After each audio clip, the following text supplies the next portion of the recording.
Olá, bem-vindos mais uma vez à Praça da Fundação. Estamos ainda em formato digital para mantermos o devido distanciamento físico, mas a Fundação Francisco Manuel dos Santos continua com o seu plano editorial e com os debates que nos permitem conhecer melhor Portugal e os portugueses. Estamos no jardim do Museu Nacional de Arte Antiga, que é um lugar ideal para uma conversa sobre este Museu de Lisboa, da coleção Retratos.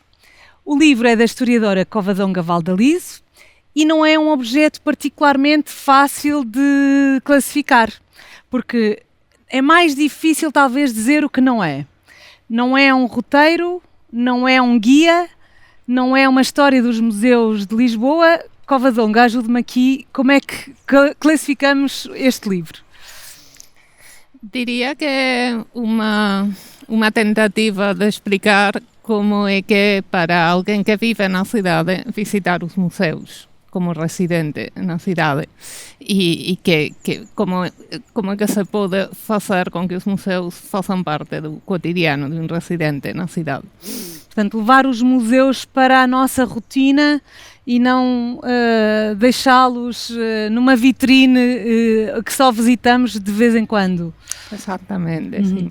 E que conclusões é que tirou das suas visitas? Em primeiro lugar, se calhar, antes disso, porquê é que teve a necessidade de fazer este não roteiro? Bom, quando a ideia surgiu, ainda existia o projeto de construir muito perto de onde eu moro o chamado Museu Judaico, que entretanto já irá para um outro lugar. E havia uma forte resistência na área à construção desse museu. Nesse caso por motivos muito concretos, mas nas conversas com os vizinhos falavam do museu como se fosse uma coisa para outros, que não tinha nada a ver com eles e que ia ocupar o seu espaço. Era mais uma coisa que ia ocupar o seu espaço. E eu comecei a pensar, realmente para um residente, um museu, quero dizer, perguntei-me a mim própria, eu costumo visitar os museus, fazem parte da minha vida na cidade, e comecei a perguntar a amigos e a partir de aí foi surgindo a ideia de começar por explorar, antes de escrever o texto, começar por ver onde que estavam os museus, quantos havia, o que havia neles. A Covadonga é espanhola. Esta aproximação aos museus de Lisboa deveu-se também a um interesse de alguém que tem um olhar mais distanciado? Não sei, talvez, mas do que por ser espanhola foi por... Estava a ter bastante saudades da Lisboa antiga, a verdade, da Lisboa da altura em que eu cheguei, nos anos 90, e estava a sentir um bocado como residente, independentemente da minha nacionalidade, a ideia de que com o turismo estávamos a perder o acesso a grande parte dos espaços da cidade, e pensei que seria simpático explorá-la de novo como quem vem de fora, mas desde dentro. Acho que era um experimento interessante. O que é que esperava encontrar quando tomou essa decisão de visitar todos os museus de Lisboa? Esperava encontrar essa sensação de descoberta que acho que havia na Lisboa antiga, de cidade misteriosa que ainda tem elementos de muito tempo atrás, e encontrei ainda mais do que esperava. Fiquei muito surpreendida, realmente. De que maneira é que isso se materializou para si? Porque para além de visitar áreas da cidade que não costumo visitar, porque evidentemente não todos os museus estão na área antiga da cidade, e das coisas que encontrei nos próprios museus, fiquei muito surpreendida com a quantidade de museus que há, com a dificuldade para encontrar alguns. Já agora, por falar em quantidade, é muito difícil apontar para um número, não é? Eu acho que sim. As estimativas por alto são... Acabamos por fazer uma lista que apareceu no final do texto e acho que há mais de 80, mas ficariam fora alguns lugares musealizados, monumentos que têm uma parte de museu. É difícil estabelecer um critério do ponto de vista de alguém que não trabalha na área. Evidentemente, para as pessoas que trabalham na área, haverá critérios. Surpreendeu-a o número? Achava que eram menos? Surpreendeu-me, por exemplo, que eu moro muito perto de onde está o Museu do Lactário e passo por lá todos os dias e de repente um dia estava lá. E isso aconteceu em várias ocasiões, que ia encontrando museus quase sem estar à procura. Vamos aproveitar para apresentar Joana Pinheiro, que é curadora e diretora do Museu do Lactário, que é um museu recente. Como é que se cria um museu de raiz? O Museu do Lactário nasceu utilizando a expressão que até a Covadonga registou no livro e que para nós é uma expressão muito feliz porque corresponde exatamente à verdade. O museu nasceu de uma forma orgânica. O Lactário era uma instituição de caráter social que fazia apoio alimentar através da distribuição de leite, apoio pediátrico e apoio social a crianças de famílias carenciadas da zona de Alfama e que começou a funcionar em 1903. Esteve em funcionamento até 2006 e nessa altura decidiu-se terminar com aquele serviço, reorientar a atividade para uma área em que o apoio à primeira infância fizesse sentido nos dias de hoje e diferença na atualidade, coisa que o Lactário já não fazia. E nessa altura então surgiu o projeto da creche, que hoje é o que existe. Em 2009 começa-se a fazer a recuperação do conjunto dos 3 edifícios, porque são 3 edifícios, e nessa altura percebe-se que há um registro, há um património cultural, há um património histórico, um registro da ciência e da tecnologia que ali foram utilizados mais de 100 anos e que fazia sentido recuperar, preservar, salvaguardar e divulgar, sobretudo divulgar no contexto da história dos cuidados de saúde, no contexto da história de Lisboa, no contexto da história social do século XX e é por isso que então acaba por fazer este caminho natural que nos leva à recolha da informação, ao estudo, à preservação do acervo documental e do museológico, com o apoio, recorrendo, aliás, a especialistas de cada área, fossem têxteis, metais, papel, e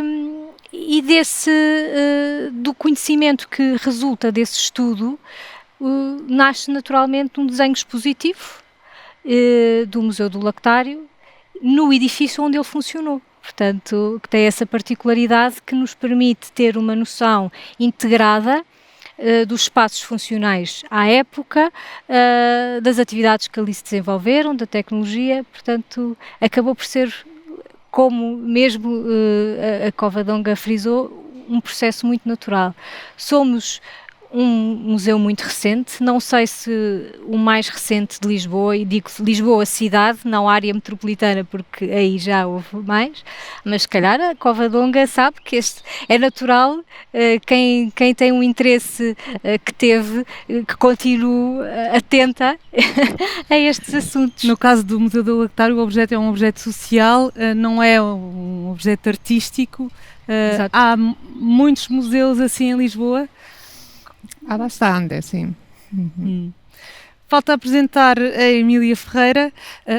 Olá, Emília, bem-vinda à conversa. Obrigada A Emília é diretora do Museu Nacional de Arte Contemporânea, no Chiado. É também diretora da Casa Museu Dr. Anastácio Gonçalves. Quais são as grandes diferenças de abordagem entre um museu que é um museu nacional e uma casa-museu que tem uma escala absolutamente distinta? Bom, para começar, há logo os aspectos das próprias coleções, não é? Porque a Casa-Museu tem uma coleção fechada que remete para a sua história, para a história do colecionador e para a sua vivência, que está ali muito bem refletida. O museu sendo ainda para mais dedicado à arte contemporânea, tem uma abertura na sua coleção e, portanto, é logo aí um organismo em expansão. São, por isso mesmo, situações muito distintas e depois também, obviamente, até a escala de cada um dos edifícios que albergam as diferentes coleções, e não que o MNAC seja especialmente grande, é um museu de escala humana, mas ainda assim é bastante maior do que a CMAG, e nós acabamos por nos referir muito às instituições pelas siglas, não é? E depois também a própria equipa, que apesar de a do MNAC ser também pequena, é ainda assim um bocadinho maior da que temos na Casa Museu. Mas diremos que no caso da Casa Museu trata-se mais de preservar o que já lá está. Sim, o Museu exatamente. de Arte Contemporânea obriga a um trabalho sobre o espólio e de aquisição de mais Sim, de aumento da obras. coleção. Eu não diria aquisição, porque não tem havido muitas formas de adquirir, mas a coleção tem aumentado, sobretudo através de doações e até, em alguns casos, de depósitos que disponibilizam ao museu durante algum tempo obras de colecionadores privados. No caso da CMAC também, o facto de, mais uma vez, a coleção ser fechada não significa que ela não tenha atividade de relação com a contemporaneidade, porque existe um espaço de exposições temporárias que acolhe também propostas de artistas contemporâneos que fazem projetos que remetem para a coleção original, ou seja, que põem em diálogo o seu próprio trabalho com o trabalho de algumas peças da coleção. No caso do MNAC, o que nós tentamos fazer é, tendo em conta que temos uma coleção que vem de 1850 até à contemporaneidade, é ir investigando todas as linhas cronológicas da coleção e todas as áreas, desde a pintura, a escultura, alguma cerâmica, fotografia, desenho, gravura, média arte, etc. Portanto, aí há também essas particularidades que têm a ver com o espectro cronológico e também o espectro técnico e artístico de ambas as coleções. Covadonga andou pelos museus de Lisboa com os seus caderninhos, depois foi preciso organizar a informação toda, mas resumidamente, se for possível, o que é que os museus de Lisboa nos dizem sobre Lisboa? De um lado, dizem muito sobre como a cidade foi construída, porque para além de alguns que especificamente falam, como o caso do lactário, de determinados elementos da cidade e de alguns que contêm pinturas, eu encontrei por muitos lugares modelos de estátuas, de edifícios, muitos deles contêm ruínas. Portanto, acho que dizem muito de como a cidade de como foi feita a cidade e nesse sentido da sua identidade, de como se foi criando.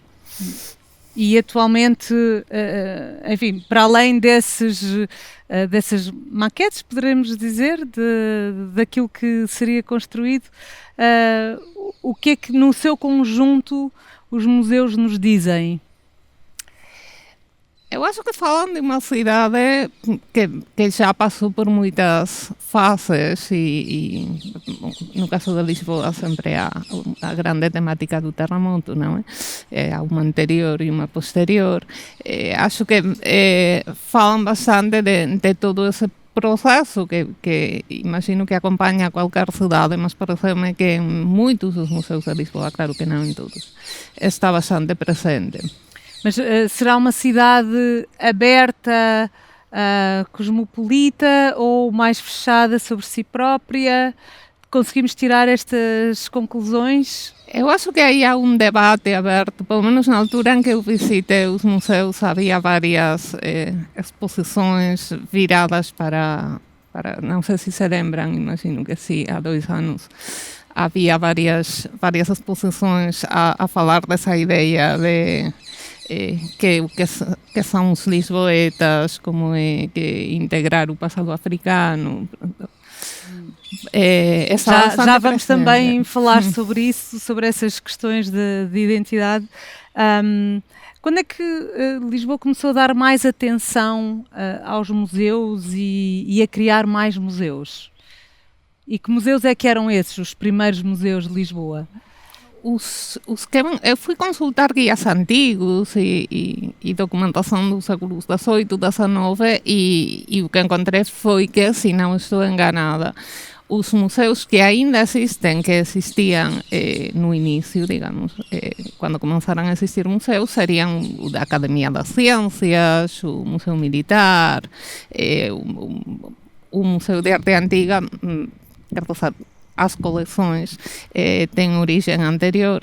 Acho que foi como em toda a Europa, no século XVIII, há uma nova maneira de observar e uma ideia de aquilo que hoje chamamos arqueologia, antropologia, geologia, de necessidade começar de catalogar e preservar. E a partir do XIX, a ideia é uma ideia muito europeia de mostrar, de criar o conceito de museu e abrir ao público para mostrar.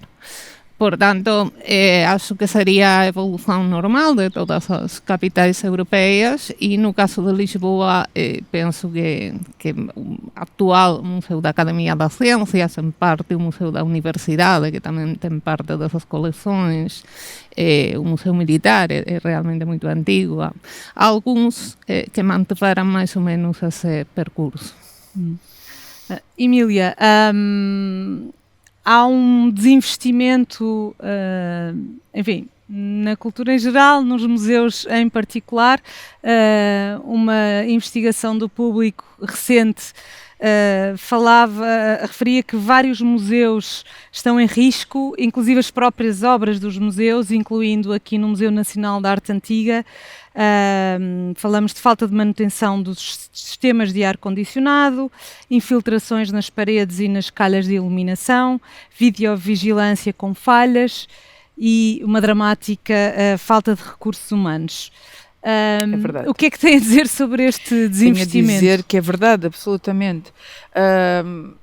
Deve-se dizer também, em abono dessa verdade, que Portugal nunca investiu particularmente na cultura, não é? Os primeiros museus públicos de arte surgiram em Portugal no século XIX e surgiu o primeiro no Porto em 1833, ainda durante o cerco da cidade. E pouco tempo depois, cerca de um ano e picos depois da sua fundação, o diretor estava a escrever ao Estado a dizer que ele e o vigilante, que eram o corpo, eram os recursos humanos do museu, continuavam sem pagamento e dizia ele: um Estado justo paga a quem trabalha. Portanto, isto é 1830 e poucos. Mas digamos que a frase ainda faz sentido. A frase faz todo sentido, infelizmente, a frase faz mesmo todo o sentido. E depois este museu em que nos encontramos surge também de uma grande exposição que aqui foi feita em 1882 e que deu aso a que depois em 84 abrisse aqui, estou a falar de 1800, não é? Abrisse aqui o Museu Nacional de Belas Artes e Arqueologia, que depois a República separou em 1911 em dois grandes museus. E desde sempre houve esse problema sentido por parte de quem reivindicava a criação museológica em Portugal. Já havia museus das ciências desde o século XVIII, mas os de arte surgiram mais tarde, e houve sempre essa reivindicação de investimento na cultura. E esse desinvestimento, ou esse não investimento, melhor dizendo, continua até hoje. É uma coisa que é verdadeiramente assustadora para quem tem a noção da relevância, da importância identitária dos museus, e eu creio que para muita gente, e não estou a falar só da classe política, porque a maior parte das pessoas, a Covadonga ter-se-á seguramente dado conta disso, a maior parte das pessoas não liga especialmente aos museus. O português não é o visitante típico dos museus, e por isso é que nós tivemos também a quebra de visitantes que tivemos com a pandemia, porque deixámos de ter turismo. A esmagadora maioria dos nossos visitantes não é nacional, é internacional. E até por isso se justificaria um investimento maior num país que espera viver também do turismo, não é? Mas esse não investimento tem de facto comprometido e continuará a comprometer a continuação da preservação dessa identidade, que é a nossa. E a perguntar precisamente isso, se os museus são fundamentais para a construção da identidade da cidade e dos lisboetas. Não tenho a mais pequena dúvida disso. São, absolutamente. Os museus fazem parte da nossa memória, não é? E são uma memória ativa, são uma memória dinâmica, não são uma memória estática. E até hoje em dia sabe-se que a imaginação, em termos individuais, depende muito da nossa memória, porque é a capacidade de fazer relações, não é? E os museus são também essa memória, são esse repositório de informação, e não apenas de uma forma seca e positiva, mas também de uma forma emotiva. Os museus são o repositório também da nossa maneira de ver o mundo, das nossas emoções. E são, de facto, espaços muito emotivos eles próprios, não é? Portanto, se nós desinvestirmos nos museus, estamos realmente a desinvestir de nós mesmos. Joana, esta questão de levar as pessoas para dentro dos museus preocupa? Acha que deveríamos, por exemplo, ter mais iniciativas de curadoria participativa? Não sei como é que é no caso do Museu do Lactário, se isso é uma questão relevante para vocês. A participação, portanto, o valorizar o trabalho com a comunidade e não só para a comunidade tem sido uma das linhas de força das reflexões atuais dos especialistas, mas também que já tem sido colocada na prática. O relatório para os Museus do Futuro, de qual a Emília fez parte do grupo de trabalho, fala nisso e faz desse um ponto essencial para as políticas públicas de museu e de património. Bem, nós no Museu do Lactário não estamos sob a tutela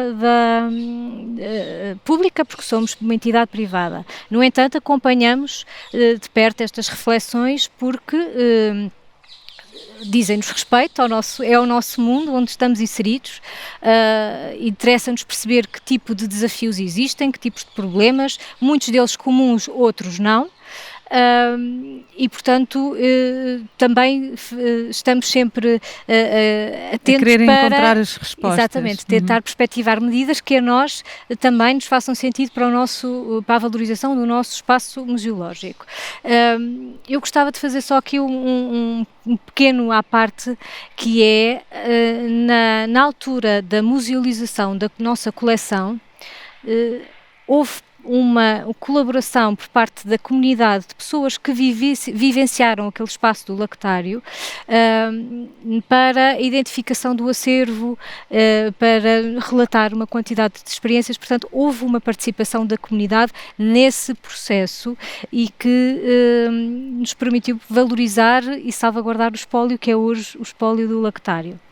E essa pode ser uma das respostas para levar mais pessoas para dentro dos museus, essa ligação à comunidade? A ligação à comunidade é essencial, criar, portanto, nós ali no museu, assim que inauguramos, começámos esse trabalho de criar pontes, em particular com a população mais sénior, que é a parte mais ilustrativa do nosso público, como será em muitos museus e como será no futuro, dada o envelhecimento da população.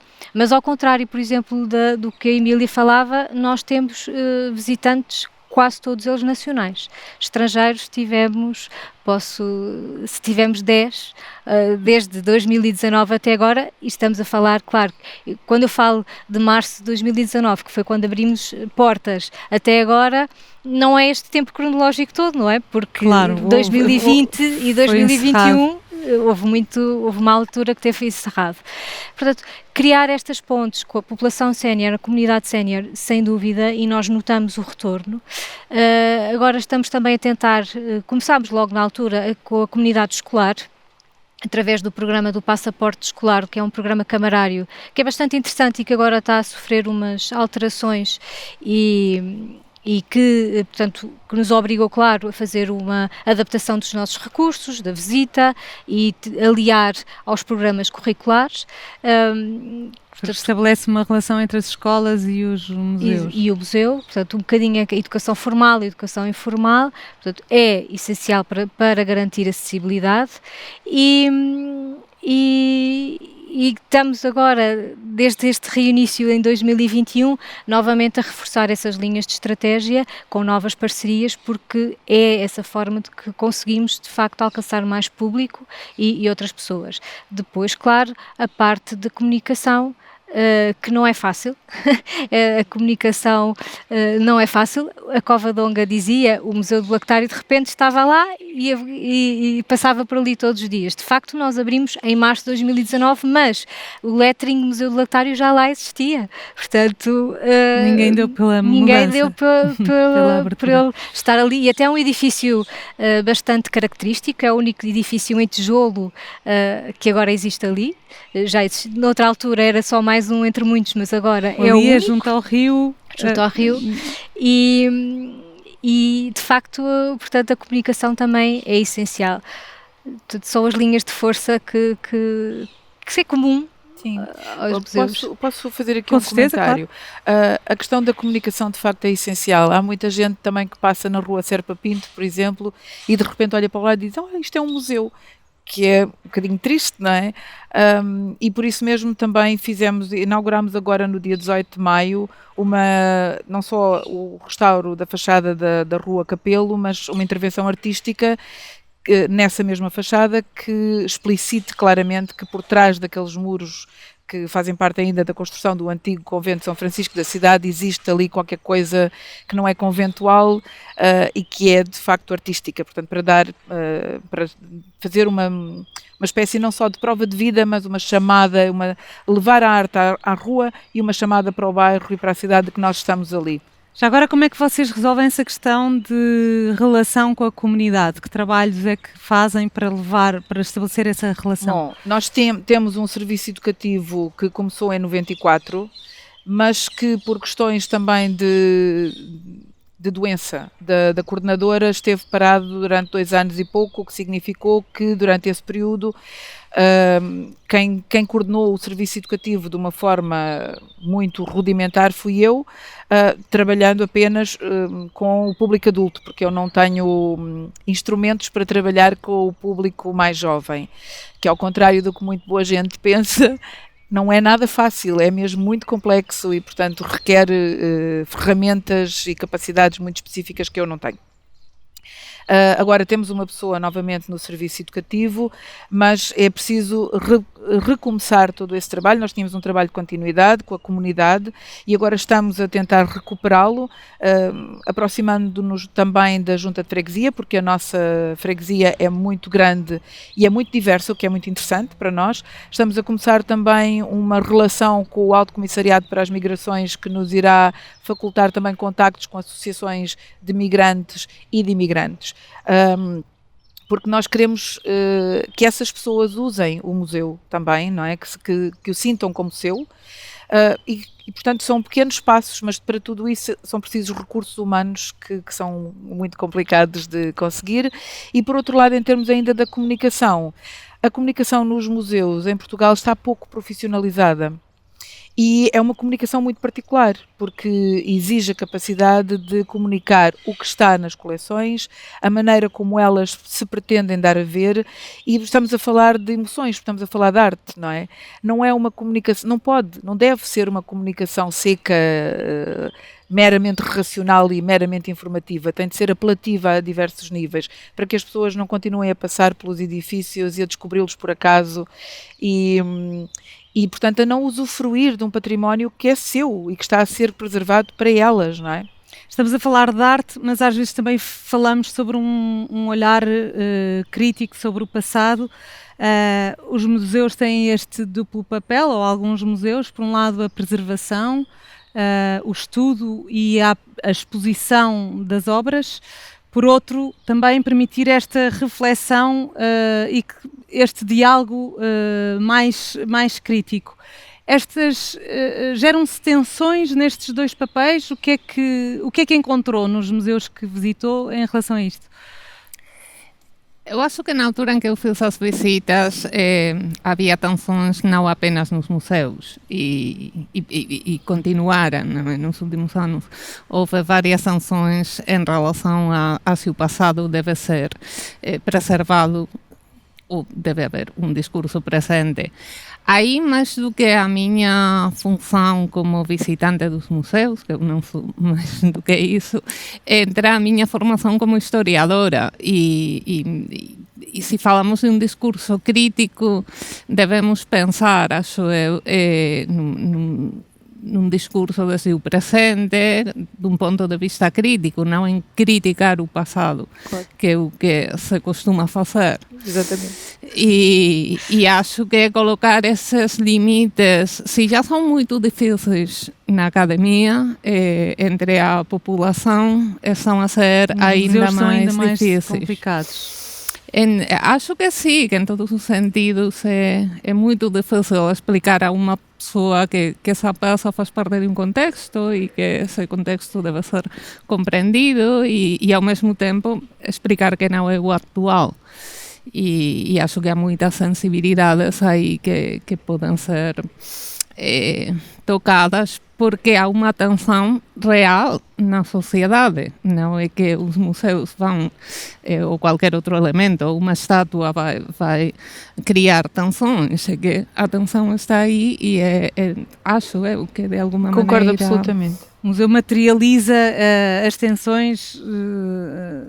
O museu preserva peças de momentos e maneiras de pensar diferentes e pelo facto de existirem e de serem preservadas não quer dizer que sejam as atuais, mas também acho eu não quer dizer que devam ser destruídas, devem ser, acho, compreendidas. Como é que a Emília olha para esta questão?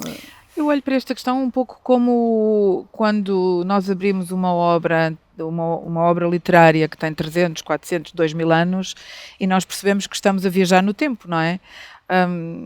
É um tempo diferente do nosso e nós temos que nos esforçar por chegar até esse tempo. Claro que há coisas estruturais, não é? A natureza humana não se alterou assim tanto, mas alteraram-se muitas relações sociais, não é? E os museus refletem muito isso.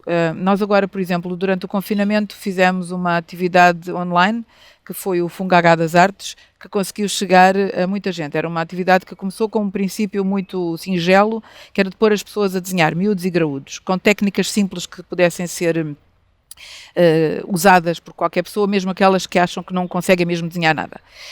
E conseguimos, graças ao online, chegar a vários pontos do mundo. E a partir de determinado momento, houve um desafio que foi desenhar a partir de uma obra fundamental do museu, que é Tesouro Nacional, que é o Grupo do Leão, do Columbano, que foi pintado em 1885 e reflete um grupo de amigos, escritores, pintores, que se reunia na cervejaria Leão de Ouro.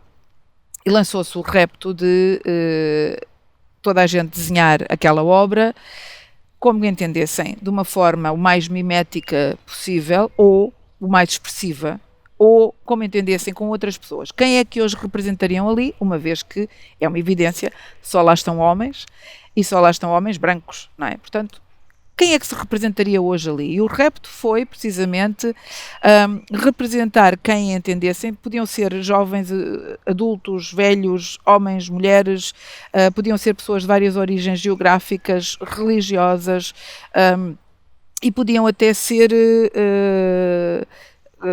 outras espécies, que não apenas o sapiens, não é? E, na realidade, tivemos uma grande resposta e temos uma exposição neste momento no museu com muitas representações do Grupo do Leão. Acabámos por conseguir que muita gente ficasse a saber quem foi o Columbano Bordal Pinheiro, quem são as pessoas que ali estão representadas. Portanto, houve uma relação já com agora, aquela obra. As novas representações eram bastante mais diversificadas. Há muitas, muito sim, diferentes. Há algumas que, de facto, quiseram ficar muito pegadas ao original, muito próximas daquele registro, mas houve outras que foram completamente abrangentes de uma forma muito interessante, sim. Isso leva-nos também para a questão de a curadoria ser muitas vezes já um ato político. Ou poder ser um ato político, não é? Tudo o que nós fazemos é política, o homem na polis, mostrar, não é? O que preservar, que destaque claro. dar aos objetos. Quem adquirir, quem colecionar, exatamente. Uhum. Como é que lida com esta politização? da forma possível, não é? De uma forma o mais crítica possível, mas também com a noção de que estamos a falar de tempos diferentes. Não vou fazer uma crítica à luz dos meus conceitos de hoje a coisas que se passaram há 100 anos ou há 200, não é? Não posso estar a criticar o pensamento de pessoas que há 200 anos não pensavam como eu. Ainda bem, mas é bom que se reflita esse pensamento diverso, porque custou-nos chegar aqui, não é? Hoje o Google está precisamente a celebrar a Carolina Beatriz Ângelo, que foi a primeira mulher a votar, faz hoje exatamente 110 anos. A República, depois disso, deu várias voltas para que as mulheres não pudessem voltar a votar. Custou-nos chegar aqui. É importante, precisamente, que os museus reflitam isso e reflitam sobre isso, porque branquear a história ou torná-la ascética, fazer de conta que ela não foi o que foi, não serve a ninguém, a não ser um discurso de lavagem cerebral que nos fará pensar que vivemos no melhor dos mundos possíveis. E, portanto, a curadoria e a educação sobre as coleções tem de ser também crítica e tem de ser ativa. Uma das coisas que nós estamos a tentar fazer no museu também é chamar a atenção para a falta de representatividade de alguns grupos e de um grupo que é maioritário na população. Das que mulheres, não é, exatamente. Há agora muitas exposições de mulheres artistas. Sim. Finalmente, não é? Finalmente, quer dizer, é um fenómeno que começou a ser trabalhado nos anos 60 pelas historiadoras e ativistas feministas, que durante 60 anos foi visto como uma excentricidade e que agora finalmente, como se vê, as coisas levam tempo, não é? Finalmente se começa a ver que existe essa necessidade, mas nós, por exemplo, no MNAC temos uma presença de mulheres artistas na coleção que, apesar de ser ainda muito baixa na percentagem, é francamente mais generosa do que a maioria dos museus, de acordo até com informações das Guerrilla Girls, não é? Porque normalmente ficam nos 7 a 9% e nós estamos neste momento com 11 a 12% de mulheres representadas na coleção. E eu espero que cresça, sinceramente. A coleção tem um busto de bronze que representa um adolescente de origem africana, de Soares dos Reis, com o título de Cabeça de Preto. Estes títulos que hoje em dia eu diria que não seriam atribuídos, seguramente. Não seriam aceitos sequer. Devem ser reformulados. O que é que acha? Posso? Claro. É mesmo para si, sim. Eu falo no texto desse caso porque eu vi esse busto tinha sido emprestado por um museu para uma exposição temporária, agora não me lembro exatamente, acho que era em Belém. E era ali que colocavam ao pé do busto esta questão de se o nome devia ser repensado, mas porque era a temática da exposição. Como digo, nessa altura houve várias exposições a pensar no discurso identitário. E eu não sei qual é o contexto desse busto em concreto, não fui procurar, não sei por que o autor colocou esse nome ou se foi o próprio autor que colocou o nome. Eu acho que há um caso bastante ilustrativo que devem conhecer. Há 3 ou 4 anos em Inglaterra, até foi popular porque fizeram um programa de televisão, um filme, um quadro em que aparecem 2 mulheres jovens, uma aparentemente de origem africana, sempre tinha sido interpretado como a dama e a escrava. E descobriram que eram primas, que na altura não foram representadas como... que a ideia de que alguém de origem africana, escravo, é uma ideia muito do século XIX e XX.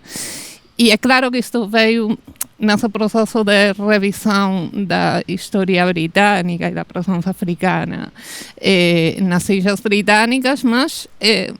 veio dizer que muitas das vezes esses nomes ou essas atribuições não são da época, são posteriores. Portanto, penso que sempre devemos saber qual é exatamente o contexto da peça. Se Soares Reis quis fazer uma representação daquilo que para ele era alguém diferente de um ponto de vista... não sei. Portanto, não se deve fazer uma revisão taxonómica? Eu penso que deve ser contextualizado cada título e cada atribuição. Eu estou completamente de acordo. Na altura em que nos foi pedida essa peça emprestada para uma exposição temporária, foi-nos colocada essa questão. Perguntaram-nos, podemos alterar o título? Não. Não. Não por várias razões. Uma delas é que a peça tem um nome e tem uma identidade, um número de inventário e, portanto, seria até complicado, de repente, daqui a uns tempos, poder-se ir pensar que eram 2 peças, que entretanto se tinha perdido uma, portanto, causava-se confusão. Por outro lado, a peça tem um título. O que se pode fazer, obviamente, é acrescentar informação, é problematizar essa questão. Porque, por exemplo, nós temos uma pintura que sempre foi conhecida como Os Pretos de Serpa Pinto. Entretanto, identificámos as personagens aí representadas, os 2 retratados, e nós damos os dois títulos, chamemos assim, ou seja, damos o título e depois explicamos quem são os retratados e, portanto, acabamos por abrir o sentido de interpretação daquela obra de uma forma muito mais interessante e mais tocante também, mais humana.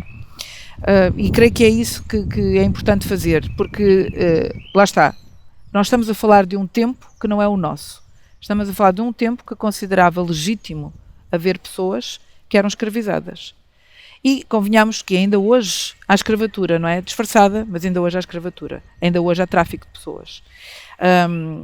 E, portanto, isso não torna a coisa interessante do ponto de vista contemporâneo, torna a coisa urgente no sentido de ser resolvida, de ser debatida, de ser denunciada. Agora, o passado, de facto, nós não o podemos alterar. Joana, no seu caso, houve alguma necessidade de também fazer um alinhamento da narrativa?